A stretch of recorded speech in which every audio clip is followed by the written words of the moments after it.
5. You want to know how banks are spending the billions of dollars in federal bailout money your taxes helped support? You can't. Apparently, it's a big secret. There is no system in place monitoring what the banks are doing with your money. So the Associated Press contacted 21 banks that got at least $1 billion in bailout money, and they asked 4 easy questions. How much money has been spent? What was it spent on? How much money is being held in savings? And what's the plan for the rest of it? None of the 21 banks provided specific answers. Since Congress rushed this bank bailout into law so quickly, no public disclosure was required. Lawmakers say they're now going to try to go back and get some answers after the fact. We'll keep you updated. Some car dealers say banks aren't doing a very good job of loaning those bailout dollars to people looking to spend money, and that's one reason why the economy hasn't picked up yet.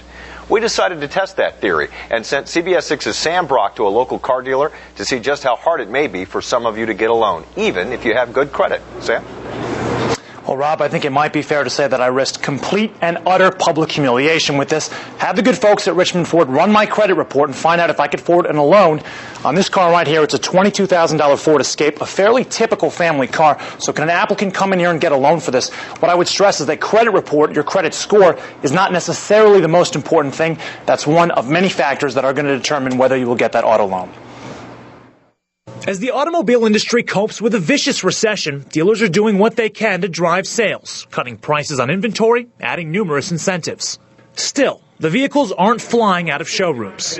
We asked Richmond Ford President Ronald Cody, is that because your typical consumer is having a harder time getting a loan? Somebody who's got money down and a good credit score, there is no issue. There's a lot of rumors in the marketplace that good buyer can't buy a vehicle. That's just not the case. Amidst those rumors, CBS 6 decided to investigate firsthand. We just need to get the basics. This is called our customer statement. I did the unthinkable and had Cody run my credit report. After signing on the dotted line, the Ford team computed my numbers and determined whether I could take out a loan on this vehicle, a $22,000 Ford Escape.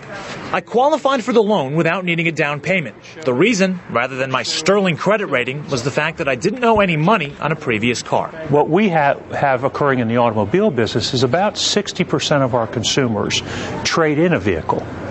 Sometimes those vehicles aren't paid off, so they need a loan to pay off the difference between what their vehicle was worth and what their old loan was for their prior vehicle. Now, what kind of terms did I get on this car? 5 years at 5% a month. That comes out to about $470 a month. That's with no down payment.